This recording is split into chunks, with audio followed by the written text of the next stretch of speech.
And welcome back to Beerfield Fantasy Football.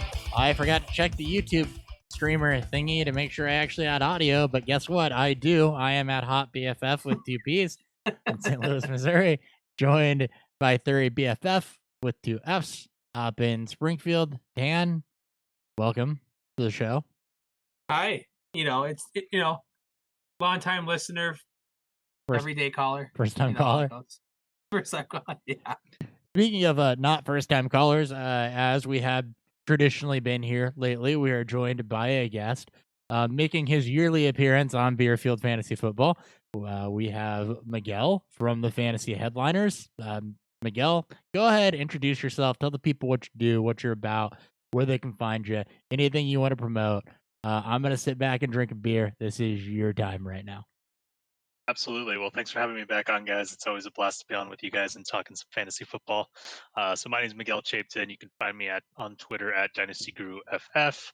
I'll occasionally write some things for Fantasy Headliners, for Roto Underworld, but you can also find my blog, dynastyguruff.blog. That's where I post kind of all of my insights and articles. Recently dropped today my annual Prospect Success Indicator report. The pre-draft version. So that is the report that helps tell you kind of who are the wide receivers you should be focusing on for your rookie drafts that are coming up this summer. Awesome. And PSI is one of the reasons we have Miguel on every year. We also just like him as a person, but yes, of course. Lies. So we'll get into what not lies. I mean it when I say it to you. To me, not so much. To most other people, not so much.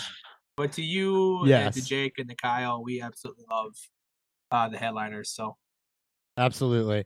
So, we got a show for you today. We're going to do another 12-pack of questions. It will be rookie focused, just like everything leading up to this draft has been. A lot of focus on PSI. We'll get into what that is here in a minute.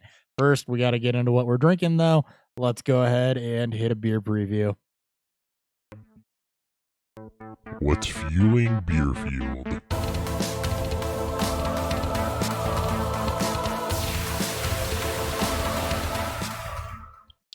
By the way, anybody on YouTube, Beerfield Fantasy Football on YouTube, where you can interact with us and hang out. We'll notice some of my Battlehawks gear.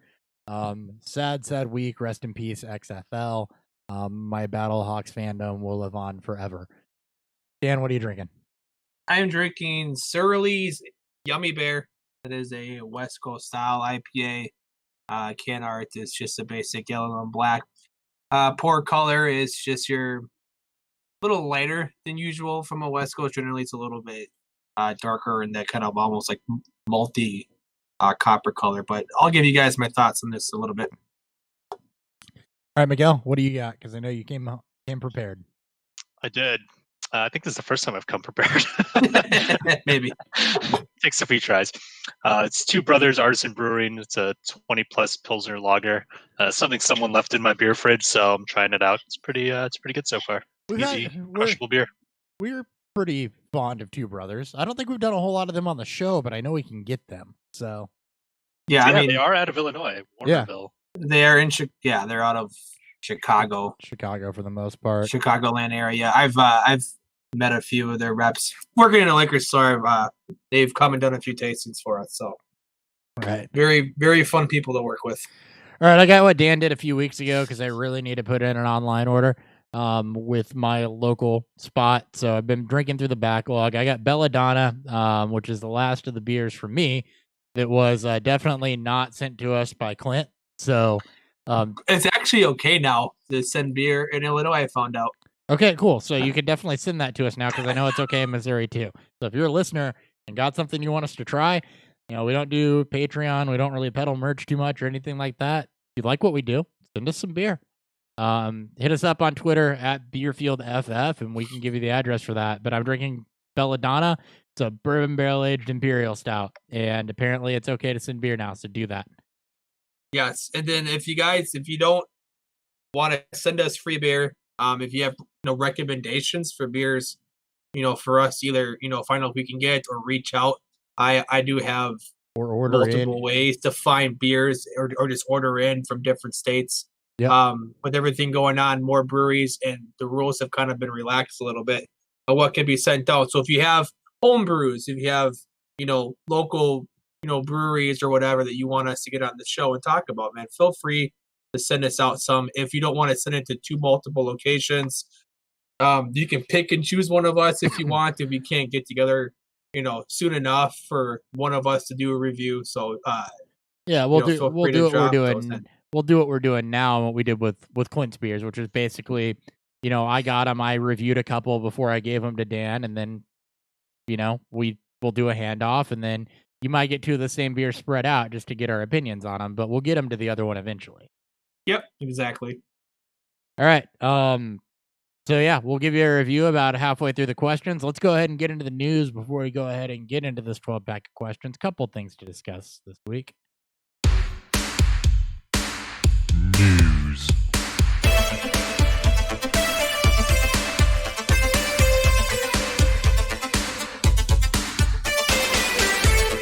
All right, the Rams traded Brandon Cooks and a 2022 fourth-round pick to Houston for their 2020 second-round pick 57.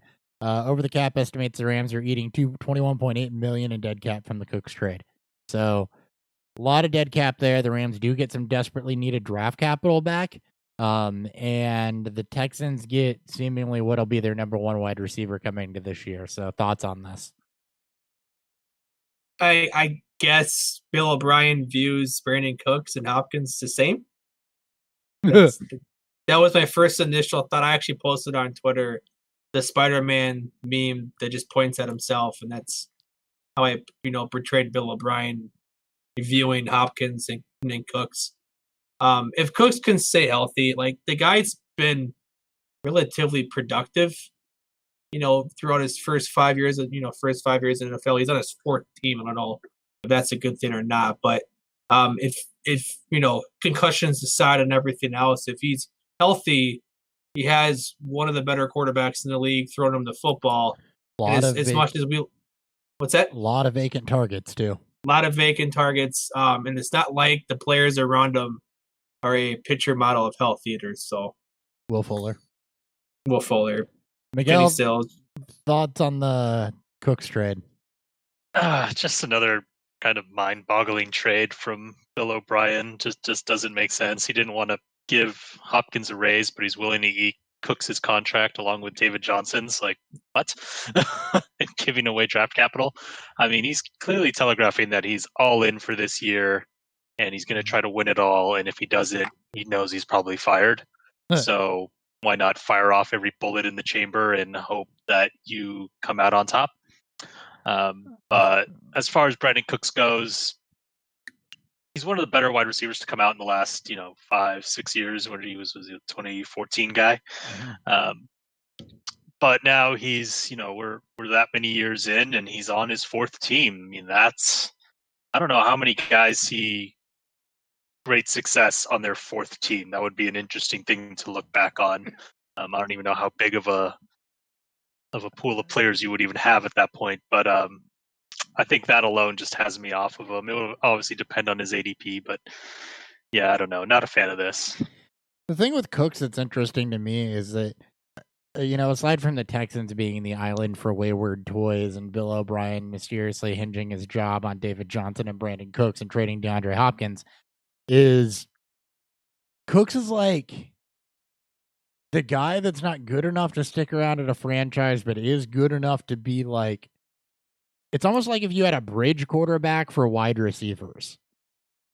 That you keep overpaying for. I mean, he's drawing 2 first-round picks and a second-round pick. It's basically like the Sam Bradford of wide receivers. I was going around collecting a paycheck, living off the name, except he's actually been productive. I was going to say the Ryan Fitzpatrick of wide receivers, because always finds a way to be productive somehow, even if for Fitzpatrick it's only for a couple weeks, and has been pretty much everywhere. Like, Cooks is a journeyman wide receiver, and you mentioned not knowing how many people are successful on their fourth team. I don't know how many wide receivers have been successful on their third team, yet Cooks has done it. So he's somebody I'm watching ADP on heavy that could turn into a value, is basically what I'm looking at, because he's always kind of found a way to be a top 15 wide receiver for the most part. So, well, like, he has the skill set to kind of, I mean, he's a deep threat guy that could obviously do more, but he has the skill set to kind of weather, scheme changes, coaching stages, and and team changes, he can just tell him to run a 9 route, and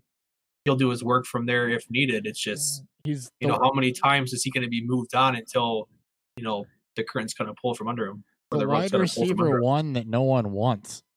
Yeah, it's weird. He's the position whore. I think for me, it's going to come down more to the fact that I just don't trust anything that Bill O'Brien is doing. Yeah. Like, all these decisions seem bad. It looks like a dumpster fire. And if it looks like a dumpster fire, it probably is going to be one. And if it is, there's probably very little success that's going to come out of there from a player-to-player point of view. But how long have the Texans been infuriating with finding ways to be mediocre but have a winning record and produce fantasy players? I mean, they've been infuriating in that way for a few years. Look at Lamar Miller. I think that's probably because they had a GM who was actually making semi-decent decisions, but then Bill O'Brien's there kind of screwing it up, making them mediocre, and now it's all Bill O'Brien. That's fair. He's going to drive. I feel like he's going to end up driving Watson out of town. It's going to be... He is. That's monumentally bad. To fall. Yeah, I feel really bad for I feel bad for that, for the fans of that franchise. It sucks because it looks like he's going to end up tearing it all down and then being fired and leaving. So, yep. Chargers re-signed Hunter Henry to a 1-year, $10.6 million contract. I like that move. Hunter Henry's good. Tyrod Taylor's going to need, I guess, a target, but no. Pretty good deal. Prove it he can be healthy. Yep. I didn't see that one come through. I think it's kind of interesting that they only gave him 1 year. Yeah. That says a lot. It's a team that's in flux. So, it's probably one of those situations where it's, maybe he wanted multi-years, but he wasn't going to get the upfront money he wanted. I don't own any Hunter Henry, but if I did, I'd be selling. Yeah. Yeah. It's interesting because it's not a great spot. It's a 1-year deal. We've seen that he can be talented when he can stay on the field. We've seen an ability to stay on the field. We all expect the Chargers pass catchers to take a massive step back with Tyrod Taylor, I think. Yeah, I don't want to speak for you, Miguel, but I think that's what most of the consensus in the community is. Yep. So it's interesting in a sense to where Hunter Henry, you could sell him right now, and he could end up being a buy low in the offseason. Dan likes to say sell now, buy him in the offseason. This could be one of those scenarios. No, absolutely. I mean, I sold all my San Diego Chargers. I saw this train coming a year ago where Phillip Rivers would likely be gone, and this team is just generally in flux, and I got out of all of them. Sure. So I think that's the right move. I do too. Yeah. Speaking of right moves, the Panthers signed running back Christian McCaffrey to a 4-year contract extension through 2025. McCaffrey, the type of back that can make good on that has that receiving skill set and the ability to pick up a bunch of yak, and that you don't, even if he loses a step or starts to wear down, he can still be productive in multiple ways. So the contract details did come out. 64 mil total, 16 per year. It's the highest contract given to a running back. Obviously, he's earned it, deserved it. I know there's a lot of people out there that are, pounding the table as to why, if you're a team that kind of wants to tank, but not really tank, or at least has the offense to not take, but the defense we know is pretty bad and needs to be rebuilt. We've seen teams give out these type of contracts to running backs before that have not really panned out. But as you mentioned before, but as you just mentioned, Chris, it's a little bit different given his skill set and what he's been able to accomplish with the team thus far. Are the Panthers the anti-Texans? Yes. Okay. Yeah. The Texans are making all sorts of moves that don't make sense and probably stand to be mediocre, and the Panthers are making all sorts of moves that do make sense but still somehow stand to be mediocre. That offense is going to be a lot of fun to watch. Though there's so much speed on that team right now with with their quarterback. While he won't push the football downfield, knows how to get it into the right spots. I mean, that's the assumption. And that's if Teddy knows how Brady handles it. He might push the ball downfield, and all of a sudden you're surprised. Joe Brady. You really don't know. Yeah, well, and that's true. Also the fact that you got to assume, I mean, everybody's assuming Teddy starts, but look at what PJ Walker did. Yes, it was the XFL, but man, did he show some fun stuff. Yes, I'm excited for PJ Walker. I wouldn't be surprised if PJ Walker starts I wouldn't either. 5 games this year. I would be excited 'Cause because I think he fits what the offense probably wants to be. He's freaking Well, electric. Like I didn't get to watch a lot of XFL, but I've looked into obviously his athletics and stuff like that. So it's like I think he'd be fun. Like I love Teddy, and I do like to fit with him. Mm-hmm. But I think Walker can give you it can open up what should be the best offensive division in football. It'll at least help him be competitive. The biggest some of these difference is games. that Teddy's conservative and is not going to lose you games. So if they decide to go game manager, it'll be Teddy. Walker has a playmaking ability that he showed at least at a lower level. So I'm curious to see how that translates. Yeah. DeAndre Hopkins passed his physical. The Texans-Cardinals trade's closer to being complete. Still waiting on David Johnson's physical. That would be the one I'd be more concerned about anyway. But that's just housekeeping. Right. And the XFL suspended operations, as I alluded to. No plans to return in 2021. You know, this iteration of the for him. this iteration of the XFL is different than the last one, as to where the product was good. I think that attendance was above what they expected. St. Louis, I know specifically, really bought into it, but they couldn't survive COVID, basically. You know, you rely on revenues from your first year, and that gets cut short. And then they do the right thing by, you know, paying the contracts that they guaranteed and paying the health insurance and refunding season ticket holder money.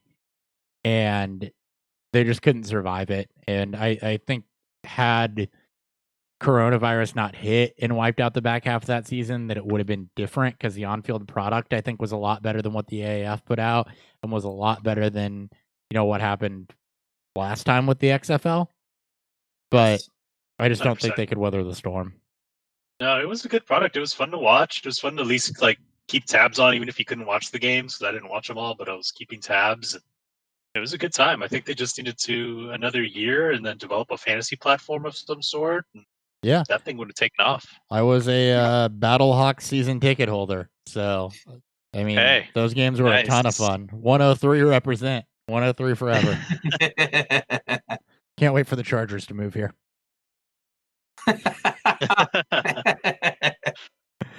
All right, let's go ahead and get into. It's a 12-pack, but it's pick your 6 because I didn't want to make it a drop. So Dan picked 6 questions. I put 6 questions, and we're going to do some roundtable with Miguel being the focus of this. So let's go. God bless America. Hey, remember that thing that happened last week when my drop didn't work, Dan? Yeah. Yeah, guess what it just did again? Well, probably not worked. Yeah, so, hey, do you want to talk about the XFL for another minute? While I fix this real quick? Jordan Teamu should have signed with the Bears because he would have replaced Mitchell Trubisky. Oh, I would have loved that so much. He's the perfect fit for that offense. How did they not sign him? Oh, they're inept. That's why. They're inept. Because they could have had Nick Foles. If he shows anything with the Chiefs, he's going to land someplace, though. He was so good. I love myself some Jordan Teamu, mostly because I'm a Battlehawks fan, but man, was he awesome. Jordan Teamu made way more sense for them to sign than Nick Foles. One, it protects Mitchell Trubisky, so you still give Trubisky the chance to be the guy. Like, as a GM, right? Like, you need him to succeed because you made that choice. So you're bringing in a guy to back him up, but he's not really going to compete with him.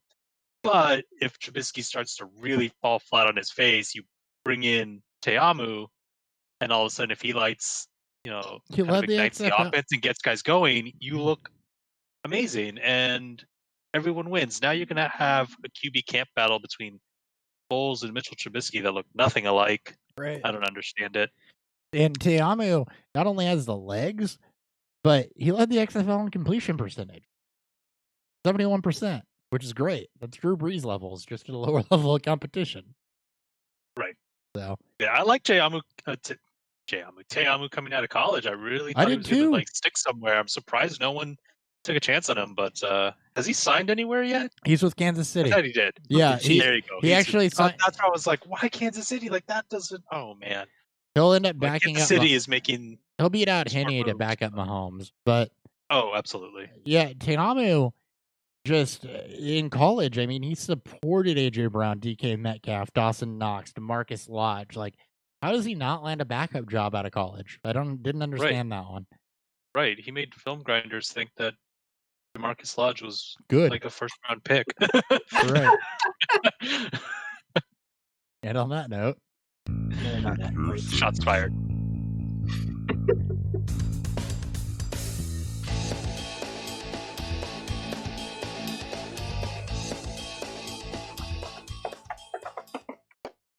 all right, Dan, you get question one as always, and this is going to set up the rest of what we're going to talk about. Yeah. To a degree. So every year we bring on Miguel. Every year we go through what his model is, what PSI is, and for those of you out there that has listened to us for the last couple of years, A, thank you, and B, I don't know why you have. You can maybe skip through this, but again, Miguel, please tell the people out there what PSI is and how can it help me pick the right prospect. Right. So PSI is a model that I created, and it's just built on the simple premise that in order to be able to identify a future top 24 wide receiver, we first have to look back at what those current and former top 24 receivers look like coming out of college. So I just built a composite profile of all those guys dating back to 2010, and then I match back to all the incoming prospects and look at, all right, how closely across all these metrics does this particular prospect match that composite profile of a top 24 receiver? And then kind of let the chips fall where they may and let the model tell me what's going on. And so that's basically it. So now we've got, I've always done just a pre-draft version of it. I've never really adjusted for draft capital.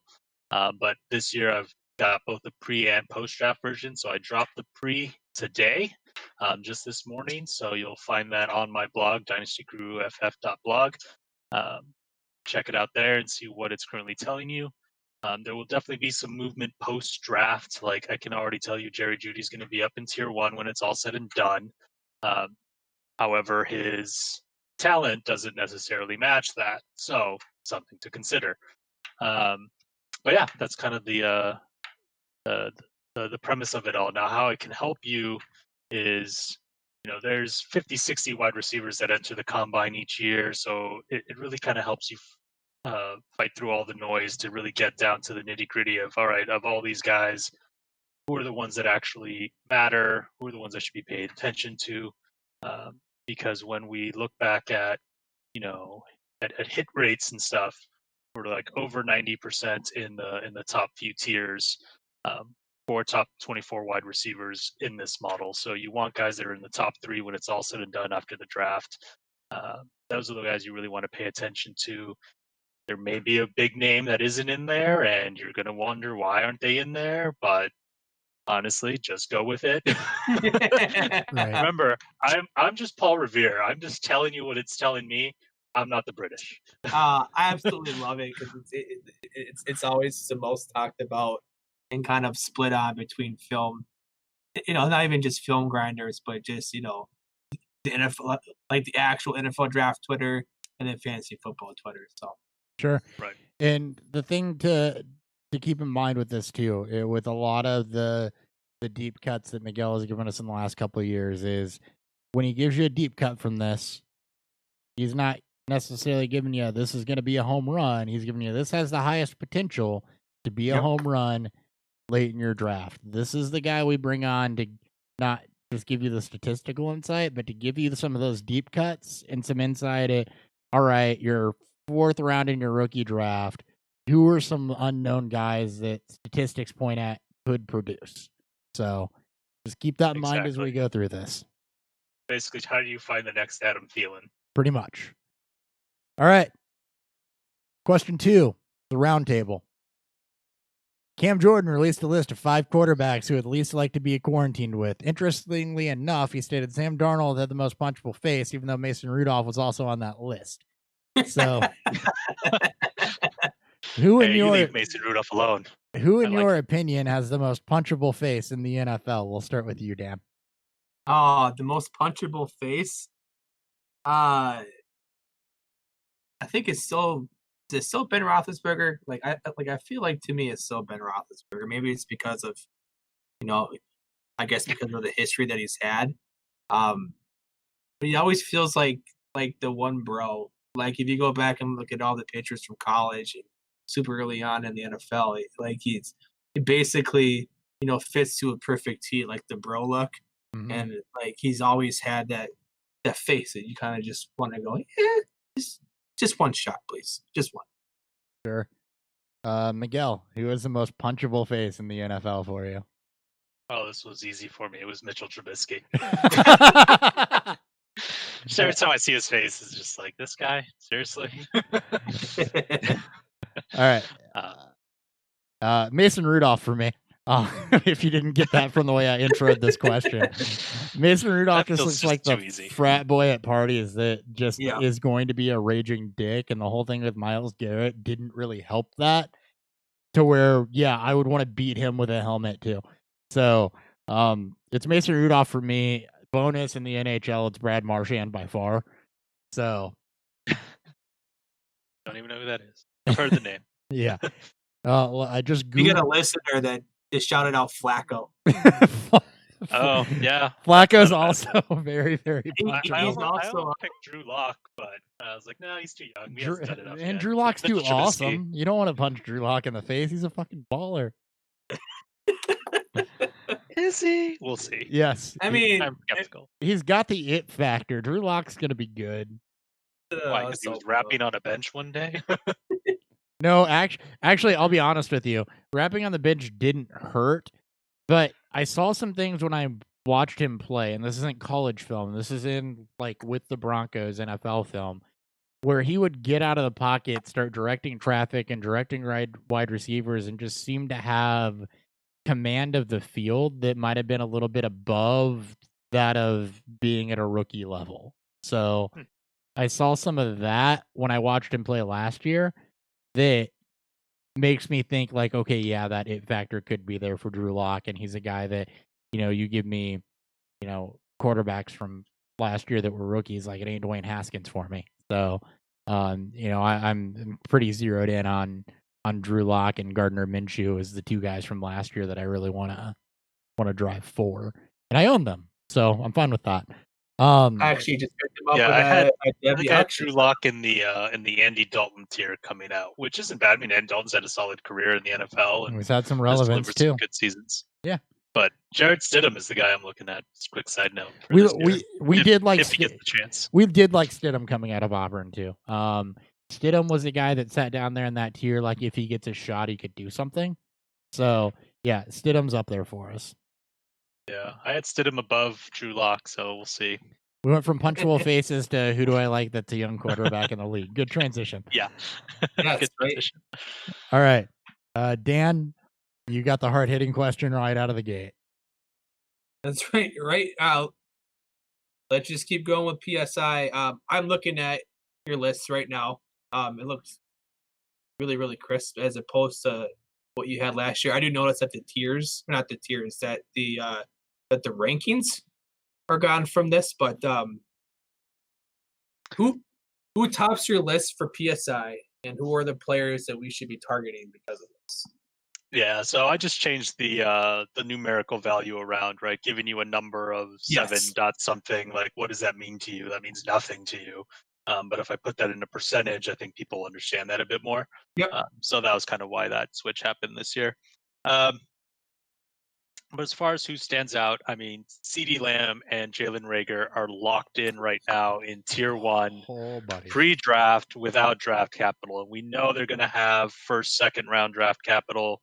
I say second for Jalen Reagor just in case. Yes. But I think they would both have to be drafted the 6th round to drop out of tier 1. That's how far they would have to drop. So they're locked and loaded, 100%. Guys that you want to have. Now, the names that surprised me, I did not expect to find Antonio Gandy-Golden in here in tier 1. Now, I don't think he's just he's someone that I liked kind of in the off season, but the closer we got to the combine and the draft and all that throughout these last few months since January, he's got more of that Mike Williams type composition to him, and that's just not the type of wide receiver I love. So personally, I'm not big on him, but the model likes him, and so hey, who am I to say? Now, do I think he's going to be like a star at the next level? Probably not, but can he give you one top 24 season and make it worthwhile when his current ADP, as I have here, is in the 4th round? Yeah, that's totally worth it. Yeah. Right? As soon as he hits that, then you go ahead and flip him, and you'll get way better than 4th round ADP in return. So, but the name that is on here that your listeners really need to start paying attention to, and that is now starting to gain a little more steam. Before it was just myself and Jesse Reeves out here kind of pounding the table, is Gabriel Davis out of no, it ain't just you and University of Jesse Central Reeves, Florida. dude. I've been on Gabe Davis every episode we've done of these. Yes. Oh, And nice. Matt Hicks is on him too.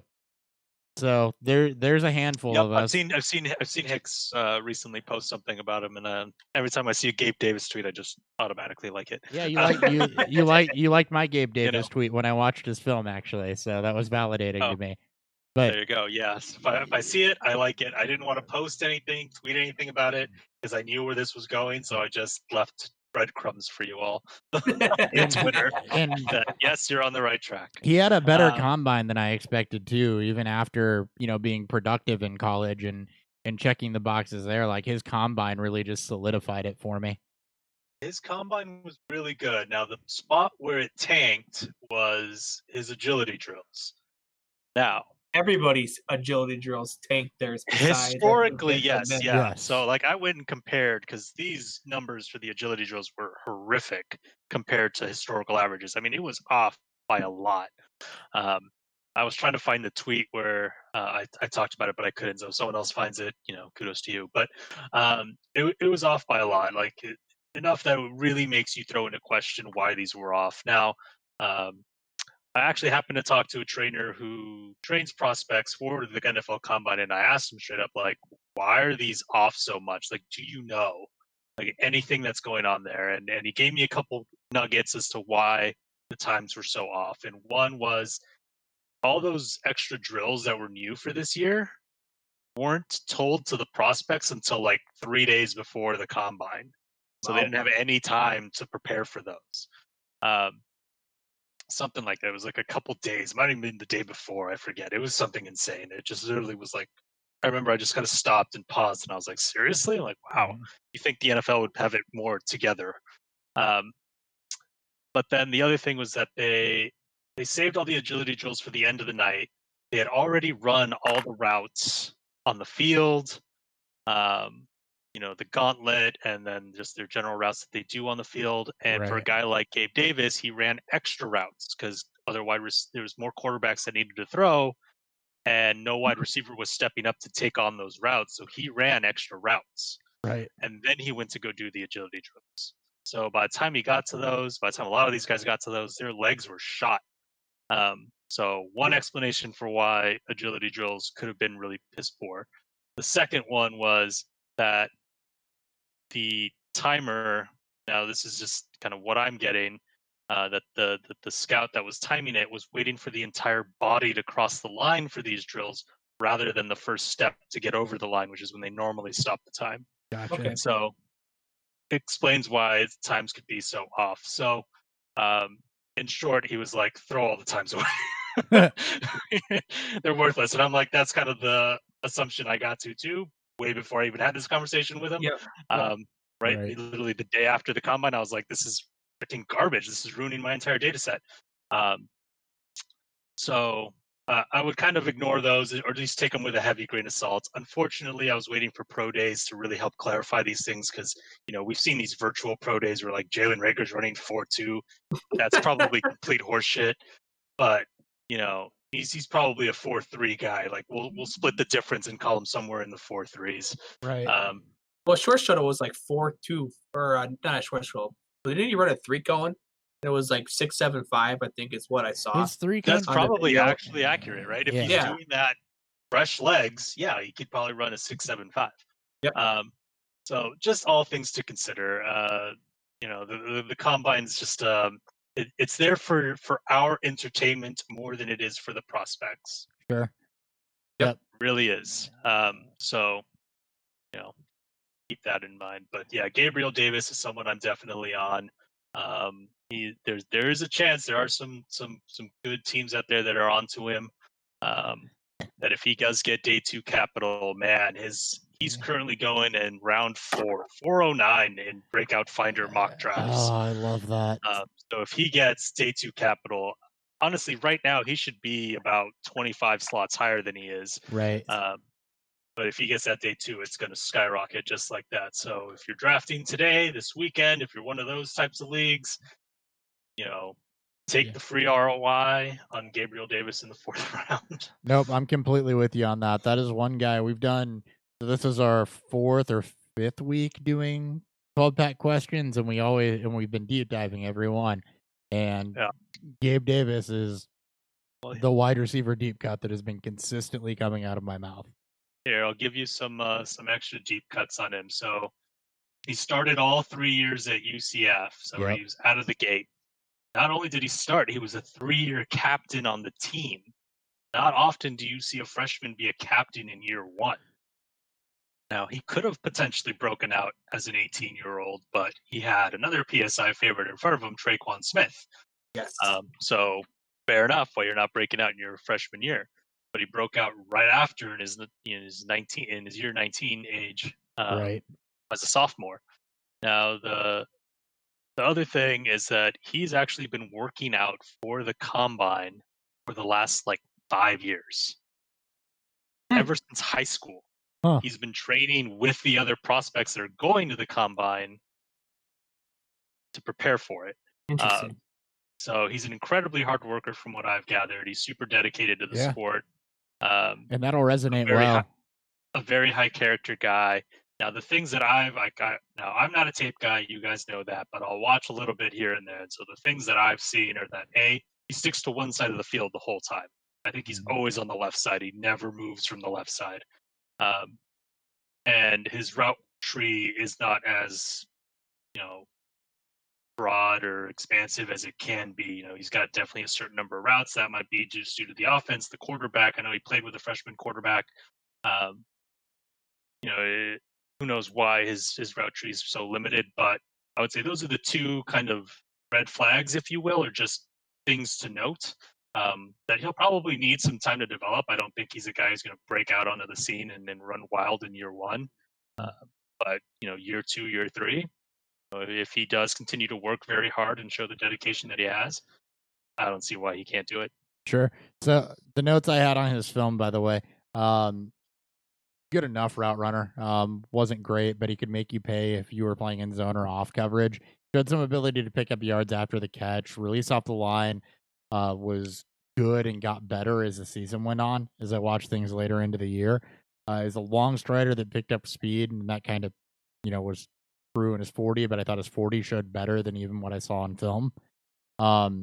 Did struggle some in press coverage if he doesn't get the corner on the release.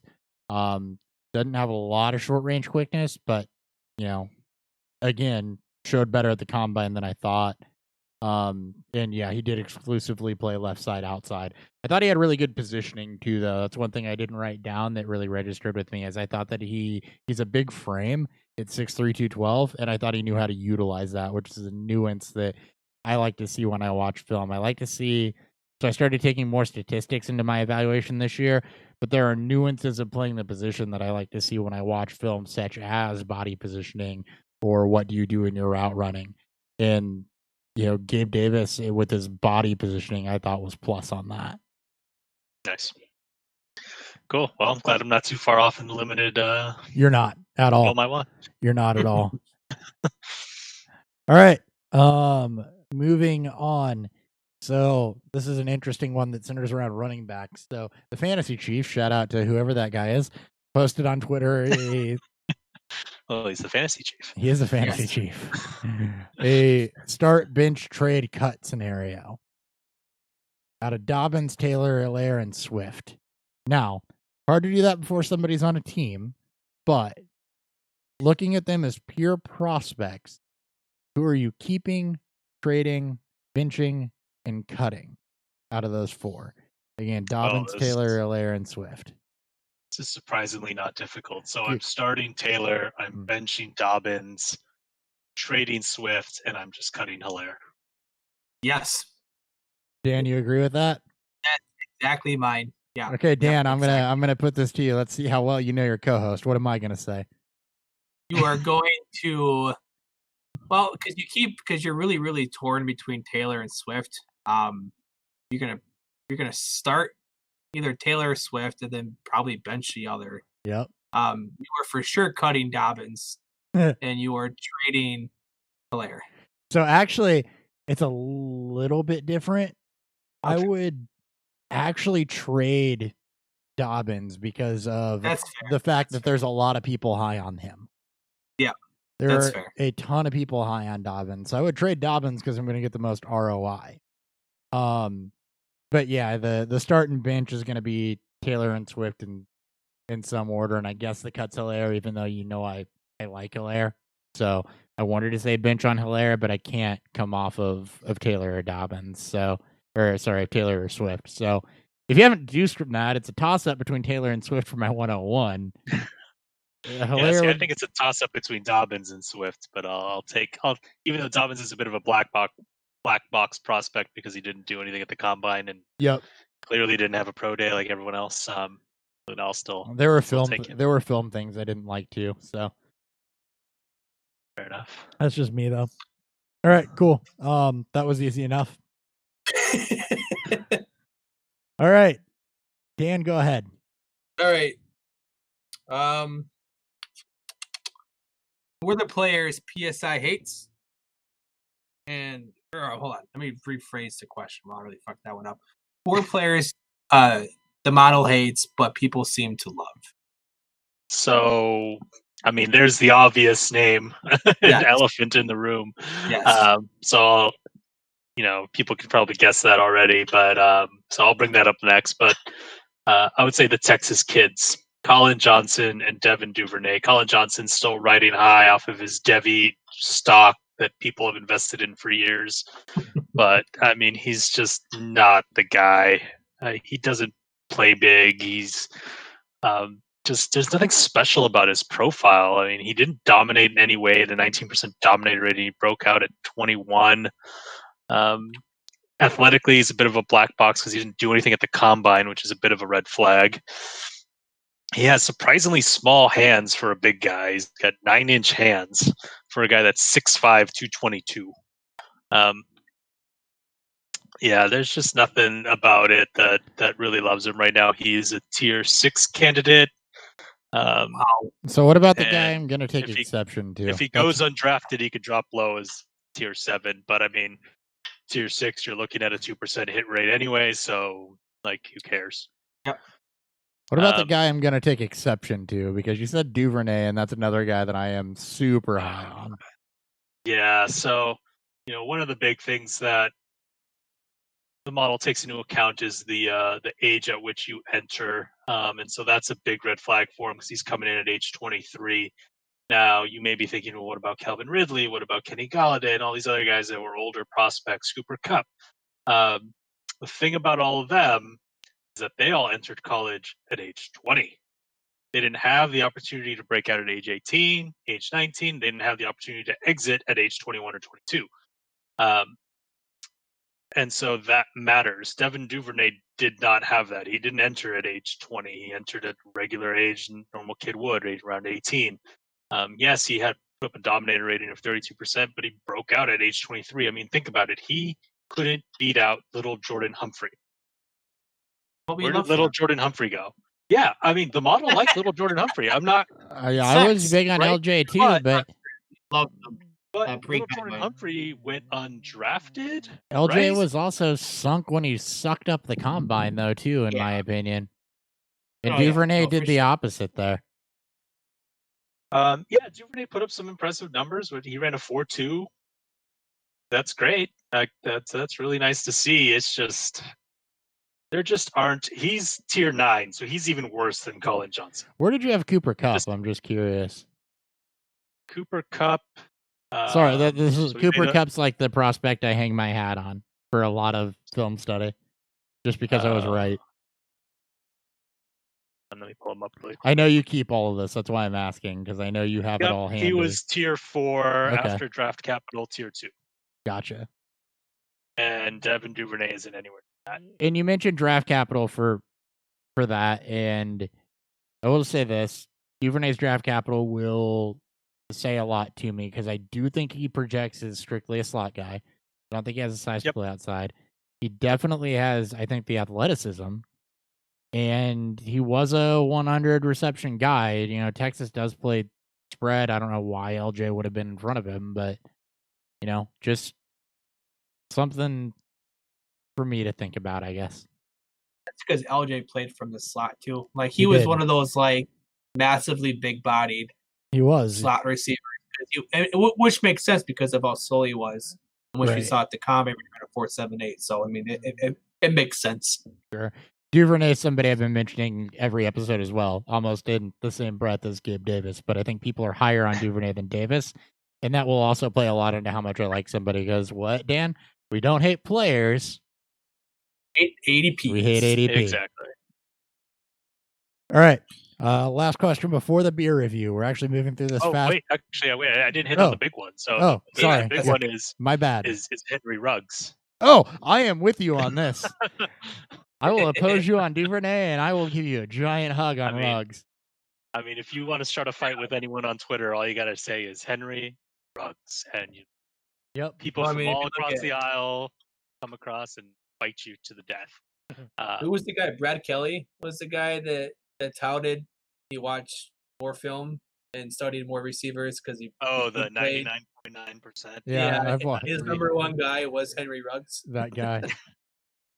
Yeah, I mean, look, Henry Ruggs has some tantalizing athletic ability.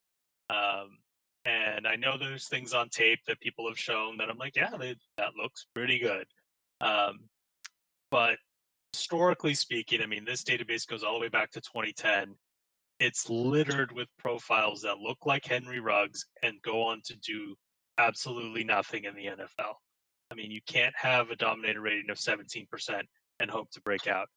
You can't never have a breakout age and hope to break out or ever be. There's something I look at now is, are you the number one wide receiver on your team? And I classify that based off of yards, right? So there are, I want to say 54 wide receivers that have broken out in the last, since 2010.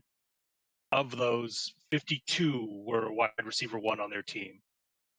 Henry Ruggs was never the wide receiver 1 on his team. He was beaten out by Jalen Waddle when Waddle was a freshman. He was beaten out by Devontae Smith, by Jerry Jeudy every year. I'm sorry, just that alone makes him such a massive outlier. Now, he'll definitely have the draft capital. And so did John Ross. The guy that I compare him most to is Terry McLaurin, because I think they have a lot of similarities in their profile. And Terry McLaurin was a guy that my model did not like. Now, I know Terry McLaurin had a great year last year, but he still wasn't a top 24 receiver. So by my definition, has not hit. And who knows if he ever will. Like, maybe he does it this year, and that would be amazing to see. But there's nothing that's guaranteed to him. Ruggs reminds me a lot of John Ross coming through Capital A, except the play speed actually shows up on film, unlike John Ross. But just people are salivating over the speed and the athletic ability, and there's just nothing in the stats that back it up. There's nothing there to say that Henry Ruggs is going to be successful, other than the fact that he's super athletic. And how many super athletic guys have we seen fail? Right. Like, I love that everyone was just posting like his high school basketball film like on Twitter. I'm like, that doesn't mean anything. Why is no one posting his high school football film? Right. I just thought that was the most hilarious thing in the world. Right. Great. So he can jump high. Is LeBron going to be your 101? Like, right. Like, are we drafting Rudy Gobert? Right. Well, no. Yeah, I don't know. Like, Henry Ruggs, it's good to hear that he plays as fast as he tests, because often with guys that run that fast in a 40 time, they don't play that fast. So from could he hit as an outlier? Honestly, like, that's a really good thing to hear. But to pay what is his ADP? Like 105, maybe somewhere around there. I don't know what it's currently at. Does someone have that? I'm looking at your I mean, it's gonna be early second. You think he's early second right now? Yeah, Isn't he in the first round? Yeah, no. So for most people, because most fantasy people, buy into what we see. He's a better NFL prospect than a fantasy prospect, given the way that he plays. He'll be typecasted. He'll get first round draft capital. So I think his best outcome is Deshaun Jackson when he lands into the perfect spot. Like if he goes to Philadelphia for whatever reason, with the quarterback like Wentz who wants to push the football downfield. Yeah, TGAF QB. Yeah. There might be some shades of some bye weeks. So he'll never be a guy that I want to own because I'll be looking to sell him when he when he comes off of a 2 or 3 week great stretch because he doesn't have the profile to an alpha receiver. Yeah. No. But he'll have the draft capital and he'll have the opportunity the same way that guys like Trey Williamson had it and shit like that. I didn't play back then, but it's to me, if there's an outlier, it's you can bet on Ruggs because the NFL will bet on Ruggs, but you're more than likely going to see a Marquise Brown type of situation where he'll have to land and be the number one guy, which I don't think is going to happen. Yeah. Right. Yeah, I think Ruggs is more of the decoy. Like you want him paired with someone like I hope he does land in Denver, which is a big. I love that. There. It's been there forever. I'm like, please land in Denver. That just makes Sutton so much more tantalizing in drafts. Yeah, because he's not going to eat up targets. He's literally there to open up the middle and to let Drew Lock open it up themselves and give him a guy that can at least push downfield. He's going to be a home run type of guy that's annoying as hell to own. And you're never going to feel confident starting him, but if you do, you just hope he goes off for like 70 yards and a touchdown and he's I'll draft him in baseball because he's 2 catches, 70 yards, a touchdown, call it a day. Yeah, because he's fast and I'll go when he gets the ball in his hands. These are my film notes on him. But, he can work the middle of the field. He is a little bit more than a deep threat or can be, but he can be held in check if you play him physical at the line or even off coverage because the agility doesn't match the speed. So as long as you don't let him behind you, you're good. Like, you might catch it, but he's not going to break it. He doesn't have the size to be a 9-route artist because he's not going to box out. His profile is more of a slot mismatch. And there's no real signs of him being able to make contested catches, so he's just going to have to separate. But even at college, and I think this is why he wasn't as productive as he could have been. I mean, his college career is as good as some people's one season, Devin Duvernay, to where he's not going to be a guy that just goes out and does it consistently at all. Yeah, the other thing that I would have loved to have seen from him is to be more dynamic in college level, but he didn't do anything on special teams, right? No. Yeah, like that's the problem. Like they didn't the put athleticism. the ball in his hand. But like you can Phil Grunners will point to, well, they didn't need him to. They had all that talent around him. If Ruggs is as special as he's supposed to be claimed to be, why not find more ways to get him the ball in his hand? It'll help offset some of the lack of receiving production. Why not put him in on punt returns? Probably because, as Hopper just said, his agility probably isn't as good as people think it is. No. Why not have him just on kickoff returns? Because you don't want him to get hurt. Like, why, if he's supposed to be this talented and this special of a talent, why not find ways to get him the ball? And here's the thing: not everyone at Alabama is talented. No. Like, people assume everyone at Alabama is like a 5-star recruit and they're all like amazing. Like, no, they're not. Like, they get a lot of the 5-star recruits, but a lot of the guys there are never going to make it to the NFL. Yeah. I'm going to look at Ruggs. They put out more than most schools, but most never get there anyway. Darius Stewart, perfect example of that. As much as it pains me to say it, but Darius Stewart's an example of that. And, Ridley came out and everybody thinks Bama gets bumped up by a tier because it's Bama. Ridley came out as he's going to be a number 1 wide receiver. No, he's probably a 2 most of his career. Alabama tax. And I have the same fears with Jerry Jeudy. I thought at least watching film that Devontae Smith showed better than Jerry Jeudy did. So I agree. Yep. 100%. I actually like Smith more. I do too. So. I think Smith will be the next Bama receiver that can be a 1, even though Jeudy, was used as that. We've seen that a ton at Bama. There's just like this hierarchy that makes no sense in college sometimes. Anyway. Anybody else that PSI hates but people seem to love, Miguel, before we move on? No. You guys, that's it. Okay. That's what I put together for you. Okay. Nice. All right. So, seeing it all over the place. Quarantine houses. Who do you want to be stuck with? Who do you not? So, I'm going to put it out there. 3 people on the planet you would least like to be quarantined with, sports world or not. Miguel, we'll start with you. Former San Francisco Giant Aubrey Huff. That dude's gone off the fucking rails. Yeah. Right. Fair. And we'll just throw in Kurt Schilling while we're at it. And then anyone that has COVID-19, no thank you. Rudy Not right Gobert. That's fair. He covers about half the world right now. Sure. Dan? So yeah. Speaking of guys who have COVID-19 who doesn't give a shit about it, Rudy Gobert. Fuck him. Yeah. For not, He wouldn't even tell you if he had it. Wouldn't even tell you if he had it. I don't want to get probably Tyreek Hill because I feel like he could beat me. And that just kind of goes for all sports athletes who have, domestic violence disputes against them. I just feel like I'd tick them off, and then they just punch me in the face or do something stupid. You have the most punchable face for a podcast host. Probably. I think both Chris and I are up there. At least I'm probably up there. I know I'm up there. And then for sure, I got like Jared Leto. God. The fact that he came out and said that he has no clue this was going on for like 2 weeks because he's in a monk retreat.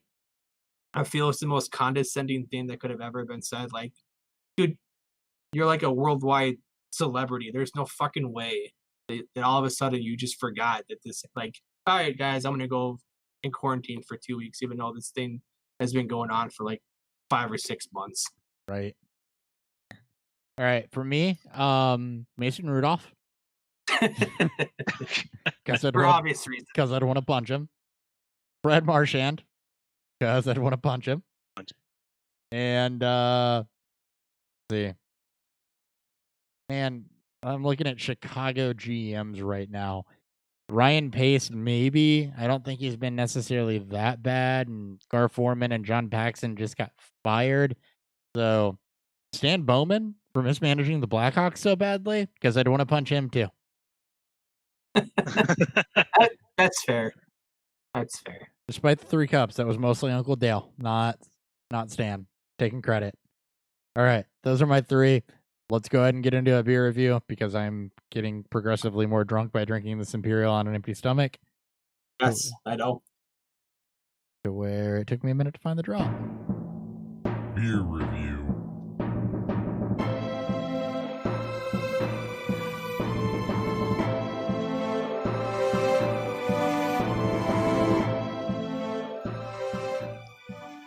All right, Dan, go ahead on your Surly Yummy Bear review. Surly Yummy Bear, West Coast style IPA. It is as it sounds. It is a better forward, better back end, just an overall hoppy beer. I didn't find the hops that they used for this, but more than likely they're using West Coast dank, kind of piney, earthy hops, typically used in the beginning process of boil, so it's in there for a long time. To kind of forgo any of the fruit aromas that come from it and give it off, and then give it more of that bitter backbone to it. It's not my favorite West Coast style. It's a little. It's just not the right combination of hops for me. It's definitely drinkable. It's not something that I would, I guess, say no if I was offered to.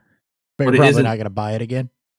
Yeah, it's not something that I would go out and seek. No, I bought a variety pack of Surly because I hadn't had Surly in a long time, and the hop variety pack that they had was pretty interesting. And this one was the one that stood out to me because I miss West Coast. I miss really good West Coast IPAs.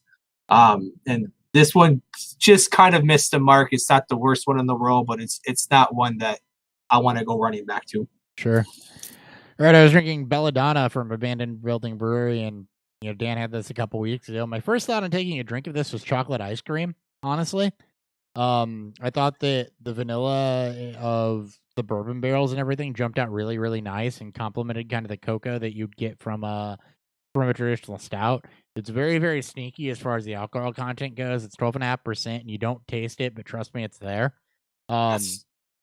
As it starts to warm up, the sweetness kind of starts to dissipate a little bit, but you definitely still get a, kind of a rush of chocolate with that backbone that I think the bourbon barrels impart. Overall, it's a very, very drinkable and very, very good imperial stout that does not drink nearly as heavy as most imperials do, even though the alcohol content's there. So, and again, it's still very, very satisfying in flavor. Like I said, initial thought was chocolate ice cream, and I can still kind of taste it, even though we, keep going with it. So. Yeah. Yeah, definitely for a beer that didn't add any like cocoa nibs or anything to it. It's the chocolate notes and a bit of the dark fruit. From what I remember, I was pretty drunk. I think I didn't mind. The dark fruit really helps to kind of bring out more of the sweetness to it. I was drinking wine before this episode too, so living the high life over there. That's right. Miguel, you had 2 brothers. What did you think? Sorry, we're putting you on the spot for a review because you're drinking. We do that with everybody. Oh yeah, no worries. So I'm not much of a beer sommelier, but I would say that it is. It was very light. It was very crushable. It's definitely something that I would like to have again in the summer while I'm just sitting on my deck, hanging out with my dog. I could definitely see myself drinking that. Sure, that's a good review. That's a good, pretty solid review. That was better than most of Dan's early on. Well, yes, but whatever. It's good. It's good. Well, that's because we were all drinking the same thing, and Nick and I always went first. So, he's not wrong. Hey, we forgot to not at all. We forgot to mention something in the intro that I want to get to here before we get back into the questions. That's Tavares Jackson. Oh yeah.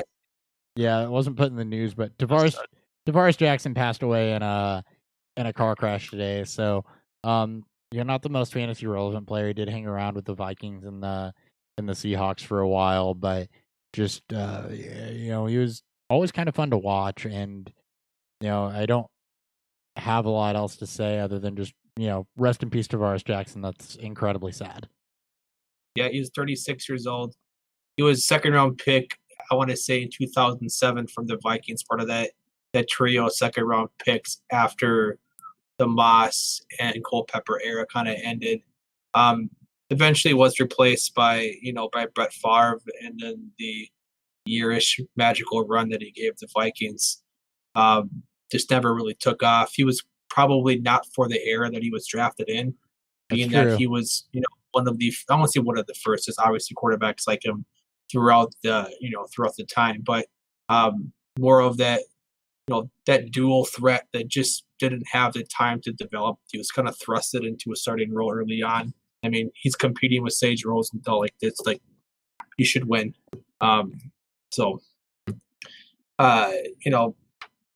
Rip, and then obviously hearts go out to his family and his loved ones.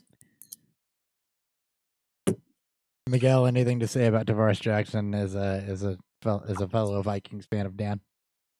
I mean, I'm not a big Vikings fan, but yeah, I mean, I do remember. Oh yeah, you're a Niners fan. Sorry, you just live in Minnesota. That's so not my I don't know bad much thing. about him. I remember seeing him around. Just sad to anytime anyone goes that early. He's 36 years old. You said. Yeah. Yeah. I mean, geez, I'm not too far behind him in that age, so right. I know. That's unfortunate. Yeah, pardon me. Miguel just lives in Minnesota. He's a 49ers fan. That's a my bad thing. Correct. But I've known that for a couple of years now, and I just brain farted. I blame the belladonna because it's super strong. But fair enough. No, it is a sad situation though. And Dan's absolutely right. He was probably ahead of his time. If he had been in this era, I think he might have been definitely more of a hot prospect. But regardless, it's still super sad. Anyway, on to less sad stuff. Question let's just keep 7. The questions rolling. Yeah, let's keep them rolling. All right, so just a couple more PSI ones as we kind of wrap up the receivers and briefly touch on tight ends afterwards. Kind of the opposite of the other question, kind of. But are there any PSI players, or are there any players that PSI doesn't like, but you're kind of like, I don't really give a shit. I want to go after them anyways. So if I look at the cutoff is always the 50th percentile tier, right? Because you want to be better than the Mendoza line, if you will. Yeah. So below that tier, this easy and quick answer is no, absolutely not. That's fair. There isn't anyone there. I mean, the only one I would take a shot at, and that would depend again on ADP, is Henry Ruggs. Like, I don't want to pay a high first round pick or even a mid first round pick to get him. There's a lot of other guys I'd rather have first. So, there's just no one there. But if I go maybe a little higher up, we'll say guys that are the kind of tier 4 range, tier 5.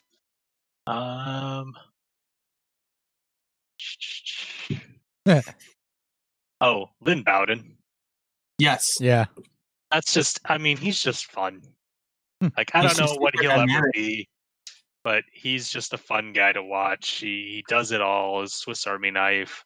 I'm kind of hoping the Niners draft him because him with a Kyle Shanahan would be just amazing to see. Like, be one of the few coaches that would maximize his skill set. But I think that's someone that it doesn't like him a ton, and that's mostly because, I mean, to Lynn Bowden's credit, he was a quarterback last year for the most part, quarterback, running back. So it's hard to put up wide receiver stats when you have to throw the ball to yourself, basically. So Yes. can't really hold that against him. But the fact that even with that on his profile, the fact that he's still above. He's currently in tier 4 right now, so the fact that he's there with a year where he didn't even play wide receiver is just amazing. I think that just speaks to how good of a football player he is. Really interested to see what he ends up becoming in the NFL. Yeah. Let's just hope he lands in a spot, like you said, that wants to maximize, his potential. A team that wants to go out there and maybe do wildcat with him. And Right. If he gets drafted to like the Vikings, I'm like, oh god, it's like No, you gotta have somebody that's willing to be creative. right. Yeah, not the opposite of trying to be creative. Right. Looking at you, Exactly. Jesus Christ. Like a Zimmer. Yeah. All right, Miguel, it's another question for mostly you. Because I have my opinions on this. I'm sure Dan does too. But what is the most useless metric when statistically evaluating a player? Pick any combine / physical metric you can find. Free like cone. on their own, they're terrible, right? Like, they're not going to tell you a damn thing. I think like the 20-yard shuttle is like a perfect example of that. Right. The range of outcomes for success for guys in like the top 24 group. So this offseason, I did a whole look back at everyone that attended the combine / pro days and just all their times. And I did the group that was successful, so the top 24 group, the group excluding the top 24 wide receivers, and then the total population to see kind of what variance there is in those numbers. Is there a certain range within a 20-yard shuttle that a top 24 receiver runs that the rest don't? And it's basically the same at every step of the way. So at the 25th percentile, 50th percentile, 75th percentile, it's all the exact same number. So that is the most useless metric on its own that you could ever see. So if someone runs a 20-yard shuttle and it's anywhere between 3.8 and 4.6, cool. It tells you absolutely nothing in a vacuum.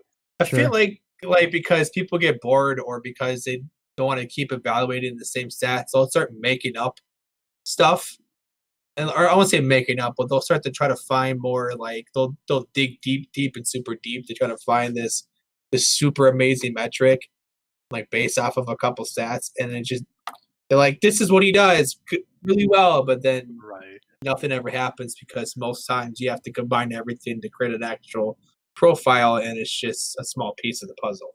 Yeah. Right. Yeah. Like, I have a big beef with like BMI because I'm like, like BMI Twitter comes out every February. It does. Like clockwork. Yes. I think I'm going to put together a calendar next offseason of like, here are the things you're going to hear every week starting January week 1. And like, it's like Feb week 2 is like BMI Twitter week.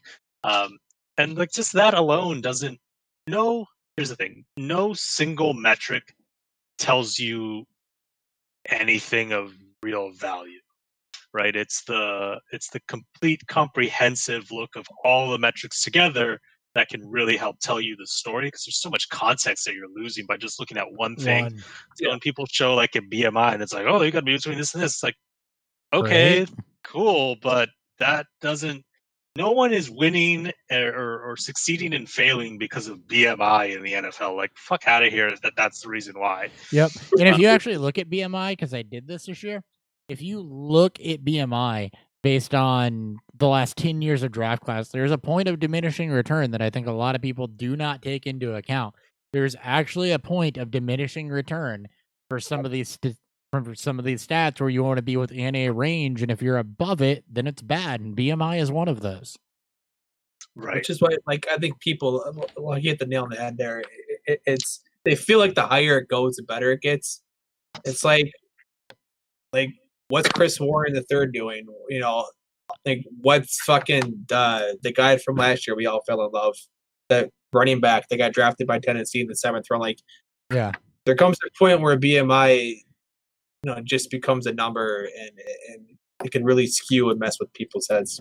It absolutely No, can. absolutely. And another one that does that is the 40 time for wide receivers. If you're under 4.65, you got a good shot based on what I was basically. looking at. If you're under 4.65, you got a good shot. Here's the thing: no one who's run a 4.3. Yeah. No one who's run a 4.3 has ever gone on to do anything in the last 10 years. Yeah, it's one of those things where there's a point of diminishing returns, because guess what? When you're running a 4.2 or a 4.3, your agility goes away. Right, and it goes back to what we were saying earlier: is that when you're running that fast at the combine, you don't run that fast on the field. Yeah. So it doesn't matter. There's a sweet spot for a lot of these metrics.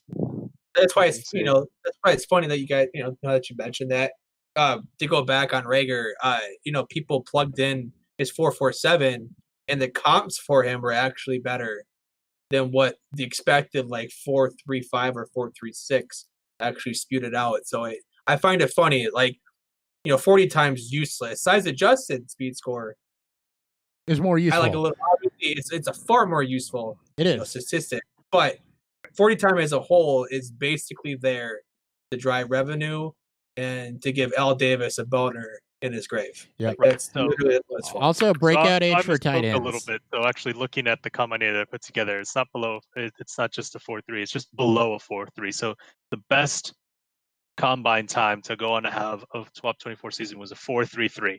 So if you run below 4.33 so far in the last 10 years, it's yielded nothing. Henry Ruggs. Henry Ruggs.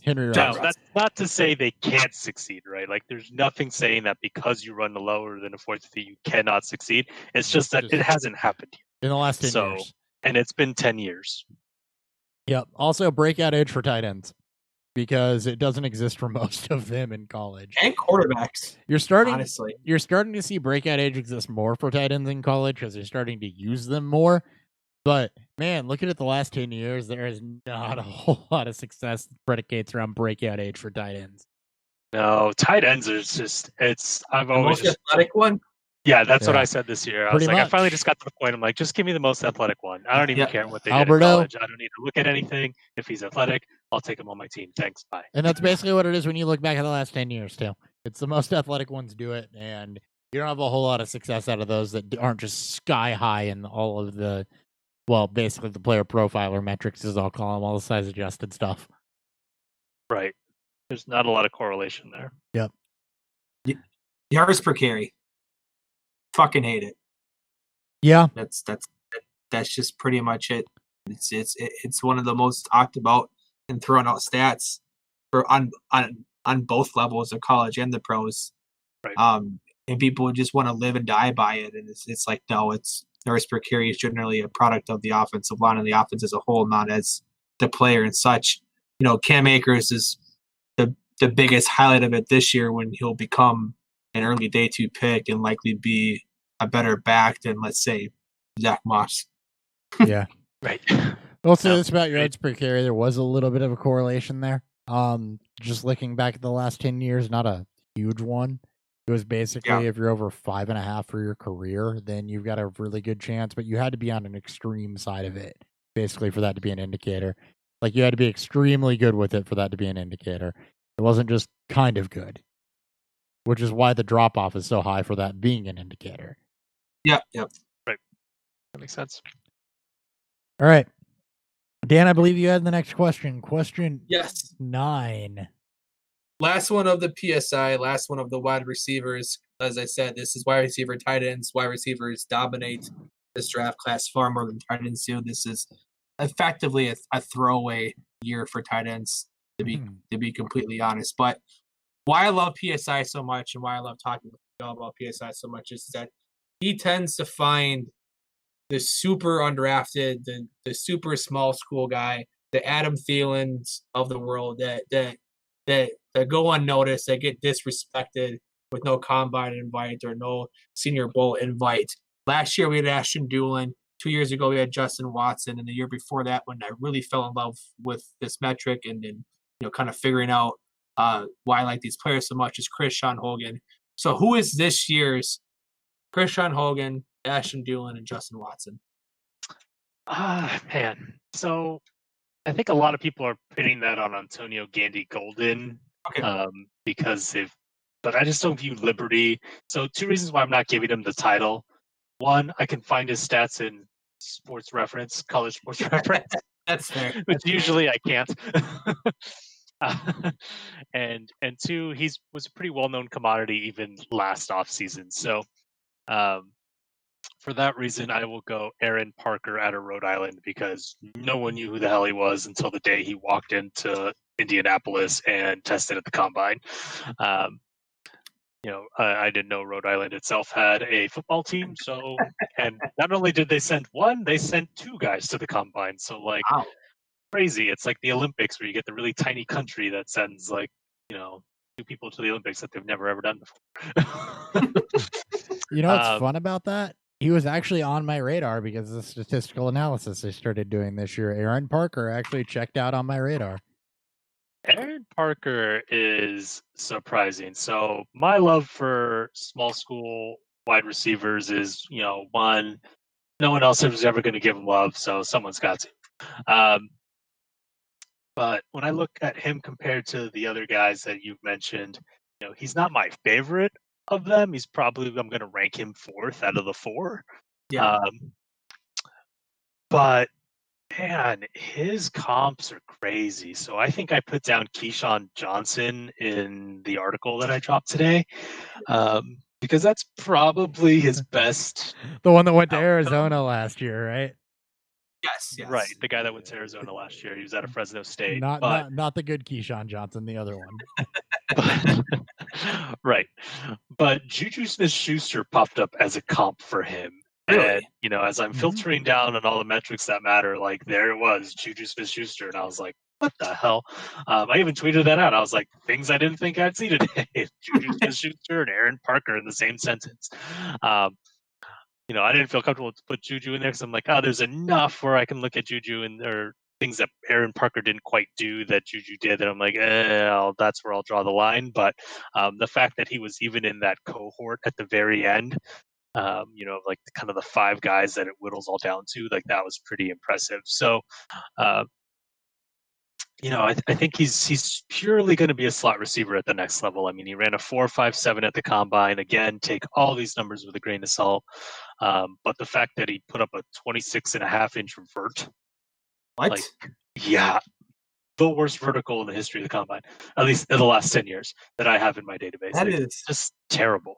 I mean, it speaks to a spark score of 91.6, 13th percentile. So yeah. Yeah. So from a vertical leap perspective, he would be an outlier if he succeeds. But the fact that he's likely going undrafted anyways, automatically. Yeah.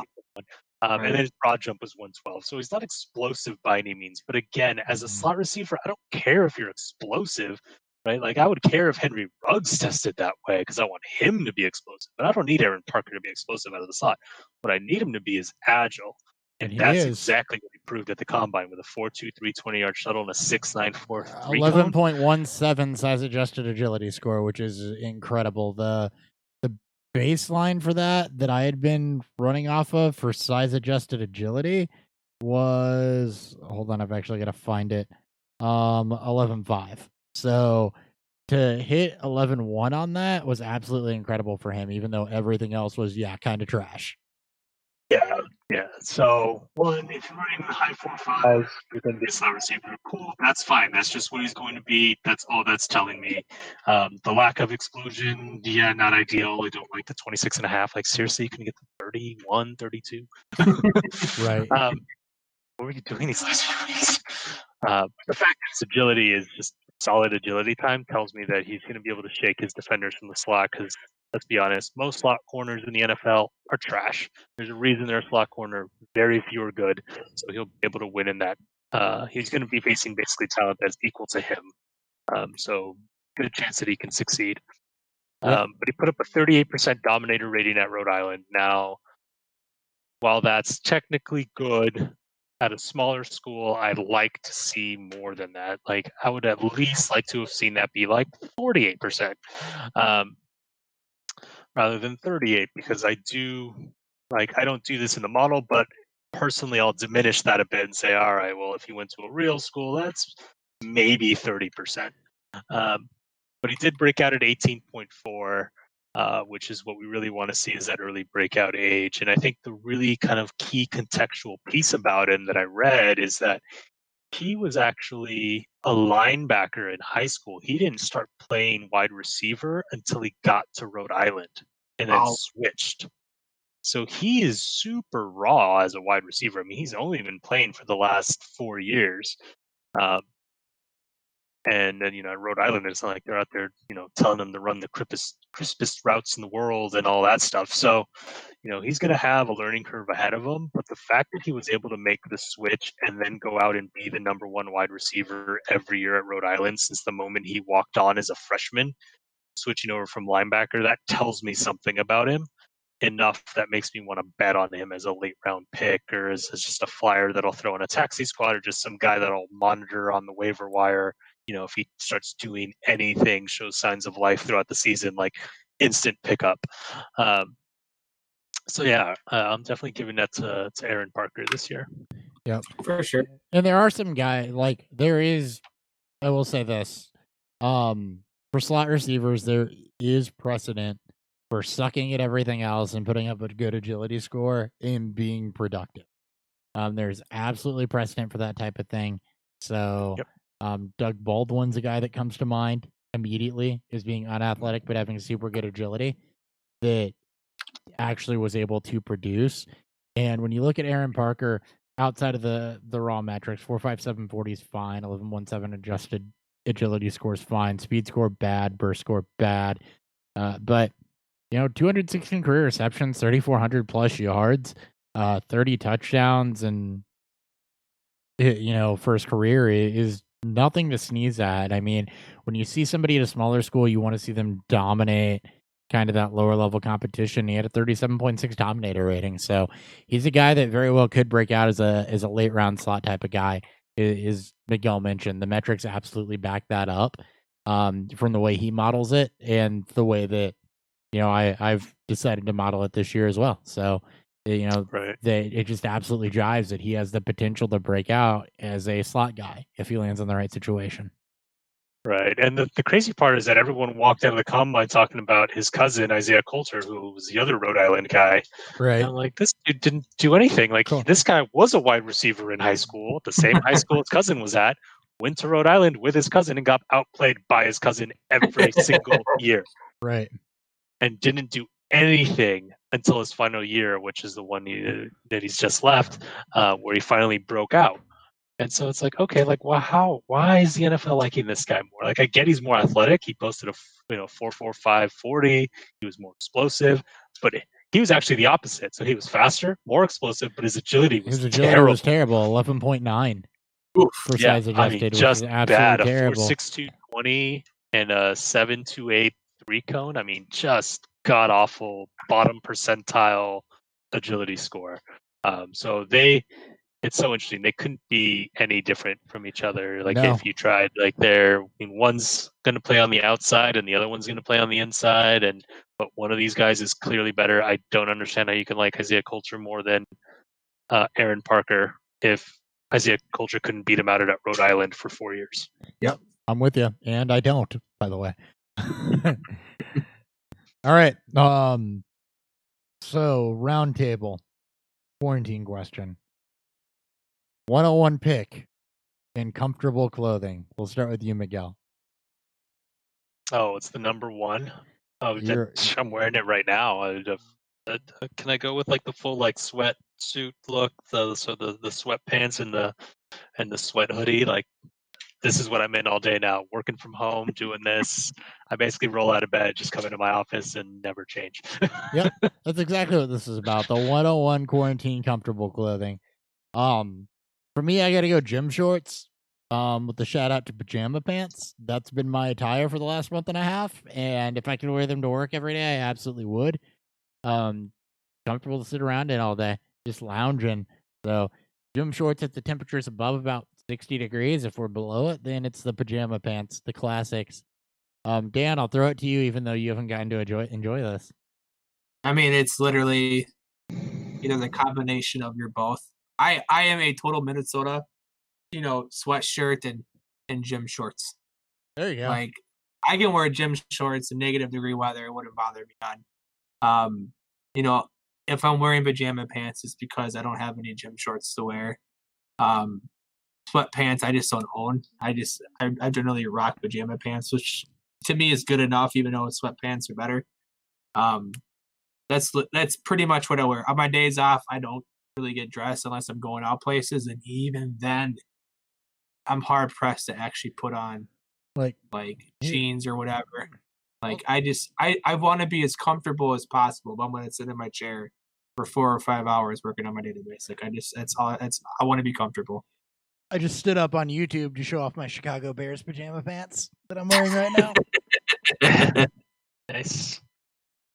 Also, that I'm actually wearing pants. Bears pajama pants, Battlehawk zip hoodie. That's my attire for the day. I would expect nothing less.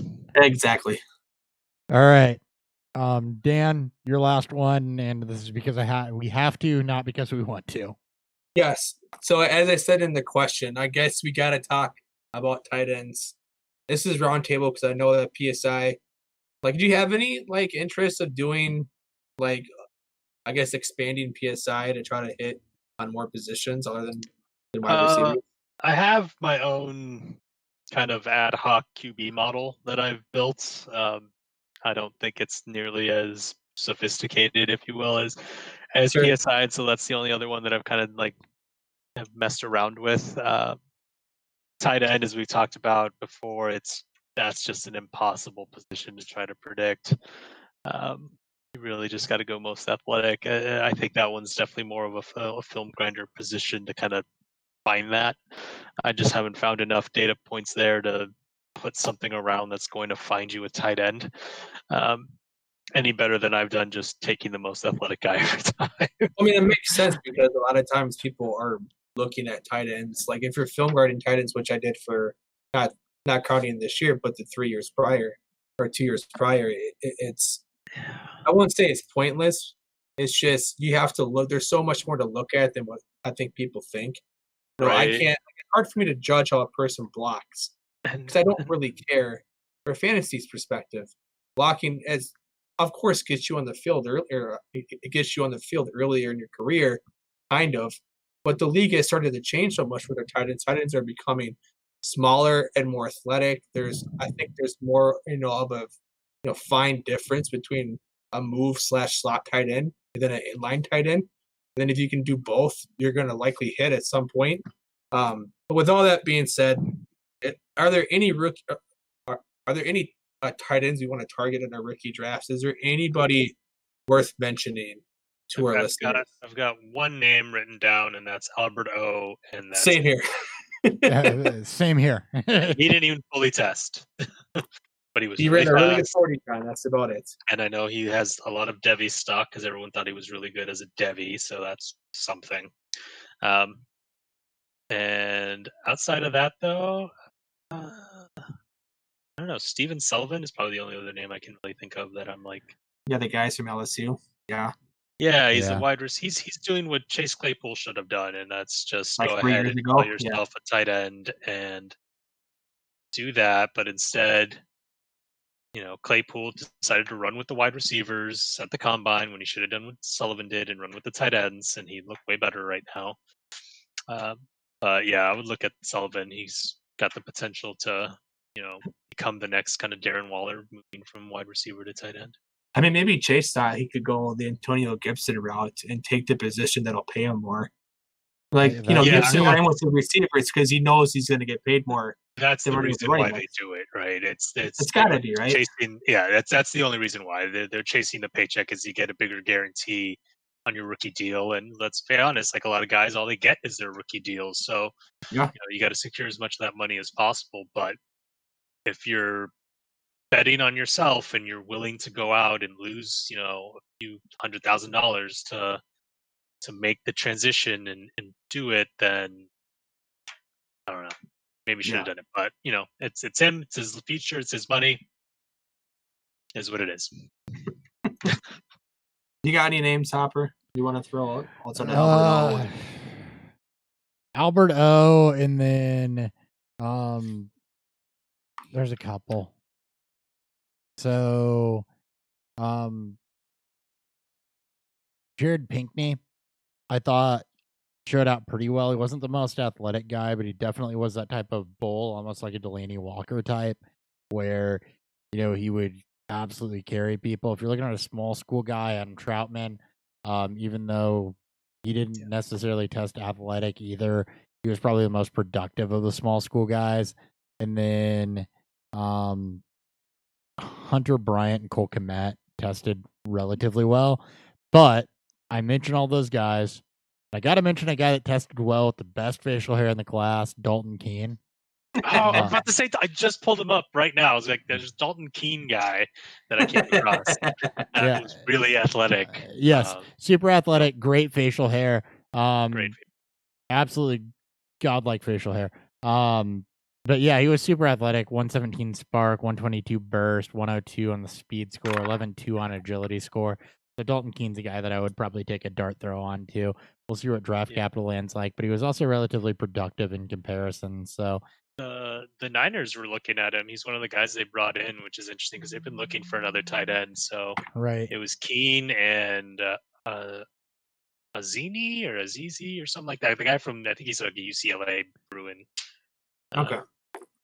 Dave something or other. Dave something or other. I didn't even know. I honestly had no idea this kid even existed until I read the article from the beat reporter saying they brought him in for an interview. I'm like, ooh, he is absolutely nowhere on my radar.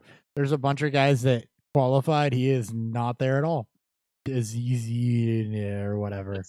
Zani? Yeah, he's not there. Yes. I guess I'll throw out one more, Harrison Bryant, because his best comparable on player profiler is Hunter Henry. Yeah. He was productive too, over 2,000 receiving yards, second best in the class behind Adam Troutman, who was a small school guy. So 148 receptions and decently athletic. So yeah. I mean, we've seen we see guys like Kyle Rudolph who did not test well, and we've seen semi-athletic tight ends end up being productive as a fantasy guy in the NFL. That's because most fantasy tight ends drop off after tight end 8, and it becomes a health thing almost more so than anything else.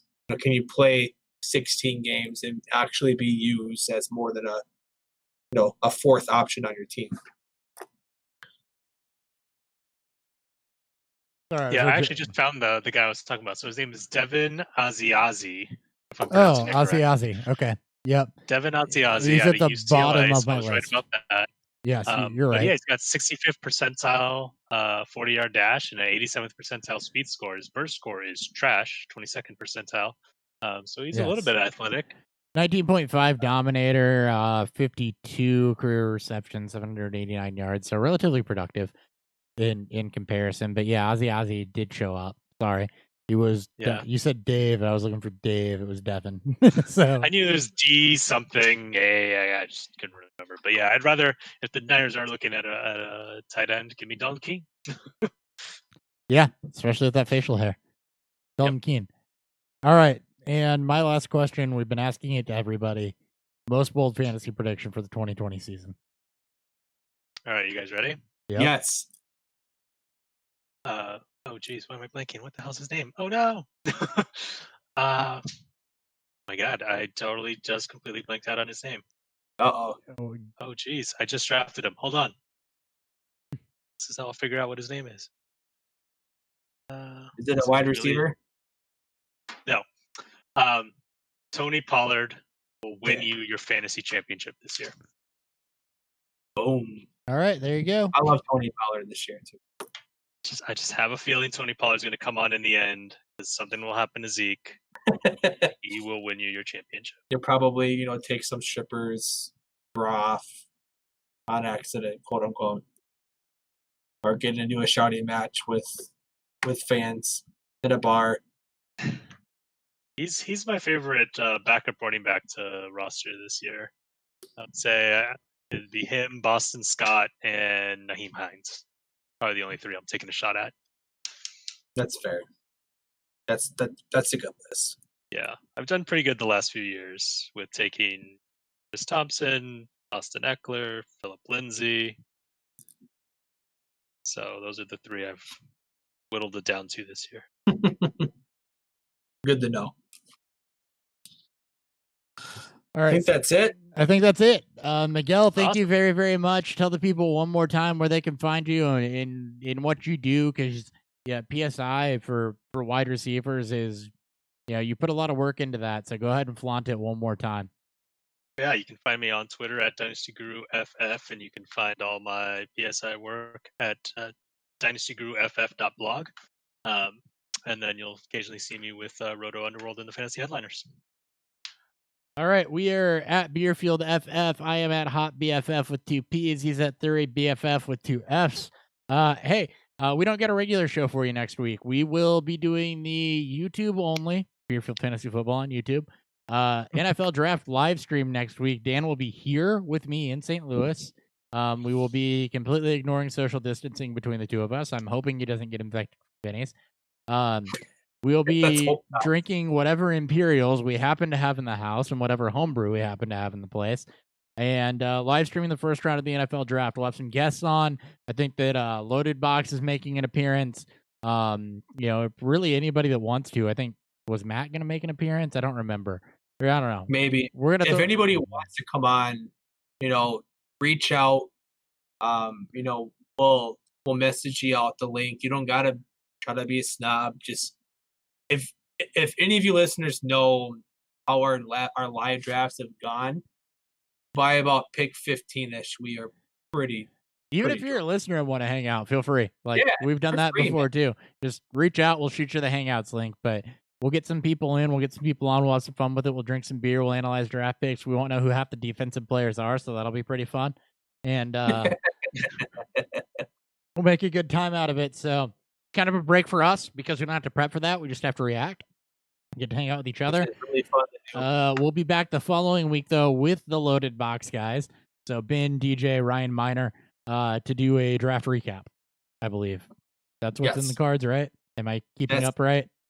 And it's the next two. There might be some potentially very special guests coming on. Yep. We're working potentially any names. Yep, we're working on a couple of things with some bigger names for May. So we'll see what we can get done. Oh, I see how it is. I mean, wow. Just kidding. He wants you to come on. It's nothing would bring me more joy to get you, Kyle, and Jake on. Just ask Kyle about coming on our show. Kyle recorded with us in person in Ohio, and I think he had more fun than he's had ever. Because he got to swear. He wanted to swear so bad. And I guess you can't swear on the Headliners, which makes sense because, they're a bigger podcast and you don't want to, chase away any listeners. So he got to say all the F words he's ever wanted to say. We made a long, fun podcast out of that in a hotel room in Canton, Ohio. And we had Jake on in Texas the year before that. So y'all said, I think we had you on. we had you on there too. Yeah, I was Jake's roommate. Yeah, that's before you were part of it. Before you joined up with them. So yeah, we had you on there too. So a lot of fun on the live shows. We'll be doing another one of those hopefully in August when the time comes. But anyway, Beerfield FF, at Dynasty Guru FF. That's also with 2 Fs. At Hot BFF, Beerfield Fantasy Football on YouTube. We will catch you guys for the NFL draft next Friday. We'll hack it and put in the Bears pick for them so they don't screw that up, even though it won't be during the first round. Dan, any parting words? I think that's it. Cheers, see you guys. Please be safe. Keep social distancing. We want to be able to hang out with everybody sooner rather than later. And we'll see you guys for the draft, live draft reaction. Peace. Later.